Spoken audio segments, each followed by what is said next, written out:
আজি মৃদুল ডাঙৰীয়াৰ ভাতৃ এডভোকেট শহীদ মৃদুল ডাঙৰীয়াৰ ঘৰত অনতি পলমেই তেওঁৰ ঘৰত 25 লক্ষ টকা ফাৰ্ষ্ট ইনষ্টলমেণ্ট হিচাপে প্ৰদান কৰা হ'ব। আৰু তাৰ পিছত ৰাজনৈতিক সুৰক্ষাৰ কাৰণে তেওঁৰ পত্নীয়ে যদি বিচাৰে কাউন্সিলৰ খেলিব, যদি বিচাৰে জিলা পৰিষদ খেলিব, তেতিয়াহ'লে সভাপতি ডাঙৰীয়াই, কাৰ্যকৰী সভাপতি জাকিৰ হুছেইন সিকদাৰ, বিধায়ক বকু আৰু মোক দায়িত্ব দিছে। আমাৰ তিনিজনৰ এজনক কণ্টেক্ট কৰিলে তেওঁলোকৰ টিকটৰ আমি ব্যৱস্থা কৰিম। এইটো ভাৰতীয় জাতীয় কংগ্ৰেছৰ সভাপতিৰ এইটো ঘোষণা আৰু তেখেতৰ এই কথাখিনি আপোনালোকৰ সন্মুখত মই ব্যক্ত কৰিম। সাংসদৰ ভিতৰত বাৰম্বাৰ তুচ্ছ তাচ্ছিল্য যিদৰে কৰিছে ভাৰতীয় জাতীয় কংগ্ৰেছে, All India Congress Committee Assam চেপ্টাৰে, অসম প্ৰদেশ কংগ্ৰেছ কমিটিৰ সভাপতিৰ নেতৃত্বত আজি আমি অমিত শ্বাহ ডাঙৰীয়াৰ প্ৰতিমূৰ্তি দাহন কৰিছোঁ, প্ৰতিবাদ কৰিছোঁ। আৰু এই প্ৰতিবাদ অসমৰ কোনাই কোনাই চলিব। বাবা চাহেব আম্বেদকাৰৰ সংবিধানক যিদৰে অমিত শ্বাহে তুচ্ছ তাচ্ছিল্য কৰিছে, ইয়াক কেতিয়াও সহ্য কৰা নহ'ব।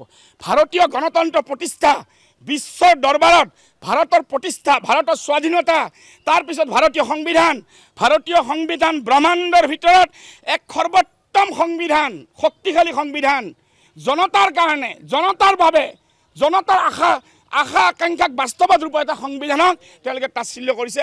আৰু এনেকুৱা হাজাৰটা মূৰ্তি আৰু দাহন হ'ব। অসম প্ৰদেশ কংগ্ৰেছ কমিটিৰ সভাপতি ডাঙৰীয়াৰ নিৰ্ণয়ক্ৰমে সিদ্ধান্ত লোৱা হয়। অল ইণ্ডিয়া কংগ্ৰেছ কমিটি, আমাৰ সাংসদসকল, বিধায়ন দলৰ বিধায়কসকল, অসম প্ৰদেশ কংগ্ৰেছ কমিটিৰ বিষয়ববীয়াসকল প্ৰত্যেকে মিলি আজি মৃদুল ডাঙৰীয়াৰ ভাতৃ এডভোকেট শহীদ মৃদুল ডাঙৰীয়াৰ ঘৰত অনতি পলমেই তেওঁৰ ঘৰত 25 লক্ষ টকা ফাৰ্ষ্ট ইনষ্টলমেণ্ট হিচাপে প্ৰদান কৰা হ'ব।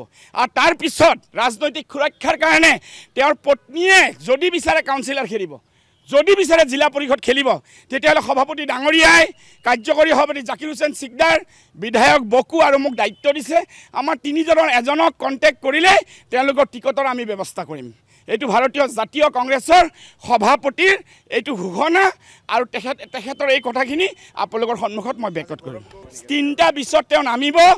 সৰ্বভাৰতীয় কংগ্ৰেছ কমিটিৰ হৈ গৌৰৱ গগৈ ডাঙৰীয়াই 3টা বিচত এয়াৰপৰ্টত নামি ডাইৰেক্ট মৃতকৰ ঘৰলৈ যাব আৰু আমি লগত যাম। আম্বেদকাৰ ভাৰত নিৰ্মাণৰ এক ঐতিহ্যবহী ধাৰা এটা বাবা চাহেব আম্বেদকাৰ, ভাৰতীয় সংবিধান সভা আৰু ভাৰতৰ সংবিধান প্ৰণেতা বাবা চাহেব আম্বেদকাৰক হোম মিনিষ্টাৰ অমিত শ্বাহ ডাঙৰীয়াই সাংসদৰ ভিতৰত বাৰম্বাৰ তুচ্ছ তাচ্ছিল্য যিদৰে কৰিছে ভাৰতীয় জাতীয় কংগ্ৰেছে, All India Congress Committee Assam চেপ্টাৰে, অসম প্ৰদেশ কংগ্ৰেছ কমিটিৰ সভাপতিৰ নেতৃত্বত আজি আমি অমিত শ্বাহ ডাঙৰীয়াৰ প্ৰতিমূৰ্তি দাহন কৰিছোঁ, প্ৰতিবাদ কৰিছোঁ। আৰু এই প্ৰতিবাদ অসমৰ কোনাই কোনাই চলিব। বাবা চাহেব আম্বেদকাৰৰ সংবিধানক যিদৰে অমিত শ্বাহে তুচ্ছ তাচ্ছিল্য কৰিছে, ইয়াক কেতিয়াও সহ্য কৰা নহ'ব।